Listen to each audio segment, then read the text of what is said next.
I'm doing the whole of January, no men, no dating, no alcohol. I'm on a date.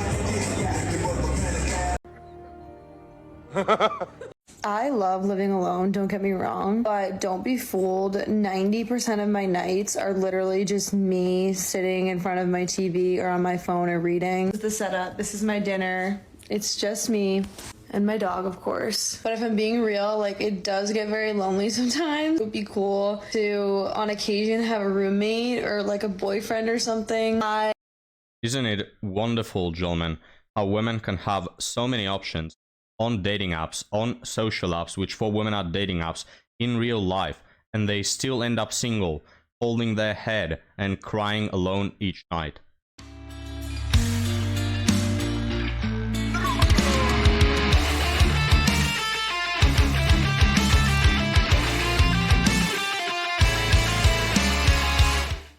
But gentlemen, welcome back to the desert. Hope you're all having a good day. We're gonna take a look at some women that are crying because they can't find no man, and then we'll read our article story as always. Now please, gentlemen, like and subscribe if you enjoy this content, because we need to stay afloat of the algorithm trying to sink us down. So your contribution really helps. But now let's get started. I literally do everything by myself. I mean, of course I have friends and stuff, but like day-to-day things, I don't live close to my family, so I do literally everything by myself. I am very independent and confident. Wow, it's now, guys, that she expects a medal because she's doing everything on herself, just like an adult. But there are days where I kind of just sit there and I'm like, wow, I'm lonely. Oh, wow, how sad, guys, how sad. Well, hold your tears because we have one more. It's Friday night, 9 p.m. I just took a bath, put on all of my favorite vanilla scented lotions and sprays, put on myself PJs, made myself a dirty martini and a caviar platter, got myself these fresh flowers, have my wax warmer going, Gossip Girl playing in the background. How could anybody expect me to date them ever again when I do this for myself? Nobody is ever going to do this stuff for me or treat me this good. I fear that no man is even going to allow me to do this for myself in peace with him in the same home and not take up all of my energy and attention. I just fear that I'm going to be single forever and I'm going to enjoy it. Nah, who can you imagine, guys? It's an evening and you just turn on Gossip Girl on. What the hell? A very sad life, drinking her dirty martini, which, by the way, guys, I like my women just like I like my martini, locked in my basement. But how do you like your women, guys? But let's move on from these sad, pathetic, lonely nights that these women are having, and let's rather move on to the question of why they can't find the man that they're looking for, as we have this one here that is going to try to explain to us. I don't know what female needs to hear this today, but we're dating the masculine men. We're dating the masculine men. Do you know how much peace you're going to feel by dating a guy that allows you to turn your brain off when you're with him? Opens the door for you, carries your luggage, allows you to exist in your feminine energy. Do you know feminine energy is the most powerful energy in the world? I always thought I'm a strong, independent woman, and I was always existing in my masculine energy. Now, I exist in my feminine energy. I receive. I let him take care of me. I let him provide. I don't want to lead the way. I don't want to be in charge. I don't want to use my brain every second. I want to relax. I want to be peaceful. We bring way too much to the table to also be leading the way. Yeah, nobody asked you to do that anyways. Men have always been repulsed by that, and it's been quite unpleasant for us to have to deal with some of you boss babes. So yeah, nobody asked you to do that. And no, don't lie to us that you can just switch on to be a feminine woman from the happy that you have become. We don't buy it. These women, guys, that's how they always do it, right? They always claim that they want the good man, but when they really do is when they hit 30 plus and they are single and lonely. You tell me, guys, you watching this right now, have you ever tried as a man to be polite, to open doors, to give flowers, to write poems? And now answer me, where did that take you? Where did that take you? Did it take you anywhere, or did you just get your time wasted on someone who was being a parasite, you know, in that relationship? Men are tired of giving flowers and opening doors, and for that to not lead to anywhere, because you women, you keep playing us all throughout your 20s, saying that you want one thing, but then your actions say otherwise, because your actions are chasing the chads and the bad boys. So no, we won't take you back now that you have had your little epiphany phase. But gentlemen, let's move on to another one that also talks about masculinity. So I was talking to my friend yesterday, and I think we figured out why women can't date most of the men in this generation. Men like to say that women are chasing the top 10% of guys based on looks, height, dick size, money. It's nothing to do with these things. It's because most masculine men who are confident and assertive are not kind, caring, or sensitive, or emotionally intelligent. The most attractive and manliest guys I've come across can be quite cold and rude and lacking in empathy. And then the men who have evolved to be kind, caring, and emotionally intelligent and empathetic, they are now overly feminine. They're lacking in the confidence and assertiveness, which is just not attractive to women. Women are hardwired to be attracted to a confident, assertive provider type who would have protected you in the caveman times. So you've got the strong, confident men in their masculine. Yeah. Women are wired to be attracted to those men, but you go against your wiring to be indoctrinated by feminism and then lead a life of hedonism and constant hookups and one-night stands, all right? Yes, you are, or you should be attracted to a man that is both aggressive when need be, but also calm and respectful and polite. Yes, all those things are true. But again, you go out of your way to contradict your nature and become a modern day 304. So we just don't want you around anymore. The amount of women that are just like that, and just like this woman, by the way, this woman's been on the channel, I know her, she's been dating for the last 3 decades, unable to find a good man, jumping from one bad boy to another. We don't want women like you, and you'll end up single. But yes, continue teaching us about masculinity, please. Protected you in the caveman times. So you've got the strong, confident men in their masculine energy, and you've got the sweet, sensitive, kind men who are in their feminine energy. If you make 2 circles, one for each, there is a tiny little intersection of the two, where the man is in his masculine energy, but also able to exhibit those feminine traits that women need for a successful relationship in the modern day. That little tiny overlap and intersection of men who are in their masculine energy, but also a nice, kind, caring person, it's fucking tiny. There's very few men that have both. And of course, all the women are fighting over that one section of men. It's not about looks or how fat your wallet is. What do you think? Tell me that I'm wrong. You are wrong. You are definitely wrong. So it turns out, gentlemen, according to her narrative, that you see, women are thirsty for a good traditional man who exhibits both, good traits. But there just are none. You see, guys, all these women, it turns out, they don't want to be dating the chads. They don't want to be giving out their bodies to the man who is highly athletic and has a good jawline. No, they want that good man with a good personality, but they just can't find him. Sure, mate, sure. Anyway, it's all lies, guys. It's all lies. Look at their actions, not at their words. But gentlemen, we'll cover this woman right here before our article story, and we have this one as well that's went on, I think it was 70-something dates in the last year, 2024.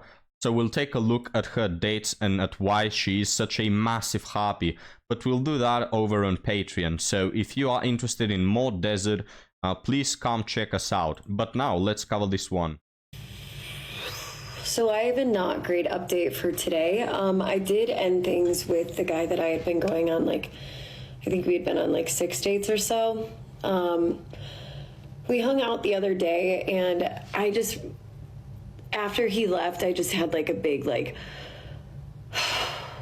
sigh, because I was just sad, because I realized this just isn't right for me. It sucks because he's such a wonderful, good, sweet man, and he treated me very well on the dates that we went on, and every bone in my body was like, please, just, you can do it.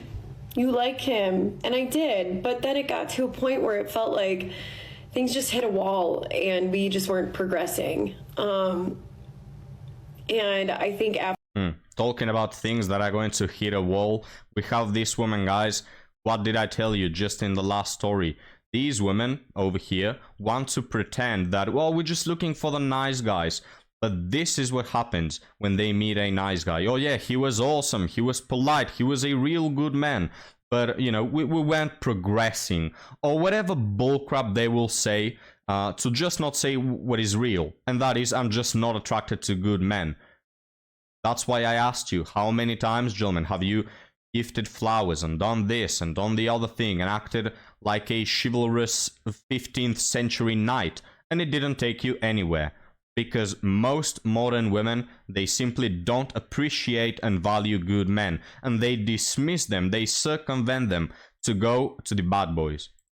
After we hung out the other day, I just thought about it for a while, and I was like, I'm very conscientious about wasting people's time and energy, because I've had that done to me where months and months down the line, someone then is like, never mind, I don't want to be in a serious relationship or some shit like that. And it destroyed me. And so I think ever since that has happened to me, I am just very aware of how I feel. And if I'm not feeling 100% certain about someone by a certain date, I try to cut things off, because it just, I don't want to waste someone's time and energy if I can't reciprocate the way that they're feeling towards me. And I really...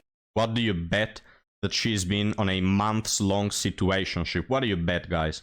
I was trying with him. Like, I did like him. I was just like, okay, this is probably a slow burn. Let's give it some time. Let's see how we feel. And like, if, you know, a spark happens later down the road or something, and it just didn't happen. And I feel It's just so stupid. They're waiting for the spark. That you have a man that, by your own words, is amazing and he treats you really well, just an amazing man. And she's out there, guys, waiting for the spark. Or any day now, any day the spark is gonna come. What are you talking about, man? If men meet the same woman that is amazing and treats them right, they'll probably buying her the ring already, you know? They're not gonna miss on that. But you have these women over here waiting over the spark. It's just bullshit, gentlemen. Don't waste your time with women like these. If you happen to find one of these women that doesn't value you for who you are and for your great characteristics or values, just dismiss her, or if she dismisses you, be thankful that you just dodged a bullet. I feel so awful about it. My therapist once said to me, when I was telling her this is how, like, I think about relationships and when I'm dating, and if I am not 100% sure about someone by, like, I don't know, 2 to 3 months, I like to cut things off. And she was like, but why do you set that timeline for yourself? And why do you put that pressure on yourself to make a decision? She was like, you're never really 100% certain about anyone you date. And it's also a consensual, mutual decision for both of you to spend your time and energy with each other. And I agree with that. And yet I still put myself in this boat where I'm like, if I don't feel like the chemistry is everything I want it to be, I just feel like I have to end it. So that's kind of where I was at the other day. And the chemistry, guys. Now let me ask you this question.